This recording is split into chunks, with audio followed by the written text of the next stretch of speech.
Apple and Samsung, today's fiercest smartphone rivals, dominate every best phone list. They look like sworn enemies. But what if I told you they're also secret best friends? On stage, it's war. Off stage, it's a covert karaoke duet. Today, we'll peel back the curtain to see how two giants can punch each other's lights out in public, while silently wiring money to each other backstage.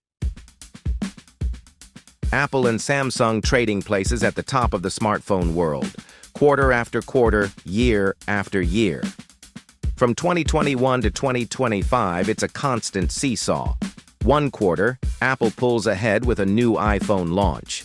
The next, Samsung strikes back with a Galaxy refresh. Q4 is usually Apple's moment. Holiday sales push them past 22%, but by spring, Samsung claws back. There's no clear king, just two titans refusing to blink. This isn't just a rivalry, it's a chess match, played with supply chains, flagship drops, and hype cycles. Every quarter is another move on the board. And when it's not about market share, it's about muscle. Apple flashes its software advantage, A18 Pro chips, iOS AI integrations, privacy lock-ins.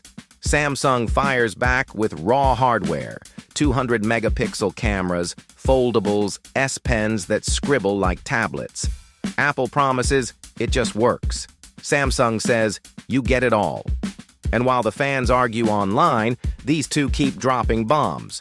Who computes faster? Who charges quicker? Who whispers to your AI assistant with less lag? To the casual eye, they're Rocky and Creed slugging it out for 13 rounds. And that sets up the twist, because back in the day, these two were less like boxers and more like bandmates. Samsung started in 1938 selling dried fish and groceries. But by the 1980s, its electronics arm was all in on semiconductors. Lee Byung-chul, the patriarch, met Steve Jobs several times, swapping notes on chips and future gadgets. In 1983, Jobs visited Samsung's Seoul office the week the company approved a massive new fab in China, an early sign of mutual respect. Fast forward to the 2000s. Apple's mystery phone team needed lean, power-hungry memory. Samsung had the fabs. The two companies signed deals worth billions, making Apple Samsung's biggest single customer. By 2007, every first-gen iPhone carried Samsung NAND, flash, and DRAM. iPhone. January 9th, 2007, Jobs pulls the first iPhone from his jeans, and the crowd levitates. What most people don't know, before the original iPhone was announced, Samsung Crown Prince Lee Jae-yong had flown to Cupertino. Jobs reportedly disassembled a prototype on the spot, explaining its guts to the heir apparent. It was a gesture of confidence, maybe even friendship. But as we know, friendships can sour. Just 2 years later, Samsung unveils the first Galaxy. Big glass slab, one button, grid of colorful icons. Jobs said, "I will spend my last dying breath if I need to, and I will spend every penny of Apple's $40 billion in the bank to right this wrong. I'm going to destroy Android because it's a stolen product." April 2011, Apple sues. 16 claims, trade dress, icon design, even bezel curves. Samsung counters. Cue a 7-year world tour of litigation. California, Germany, Seoul. Injunctions, billion-dollar damages, midnight filings. At one point, a U.S. jury fined Samsung $1 billion, sparking widespread media headlines dubbing it the Rectangle Wars.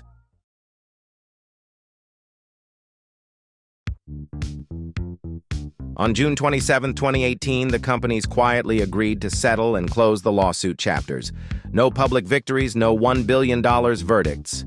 Just peace. Case settled, terms confidential. After 7 years of legal slugfest, you'd think they'd never speak again.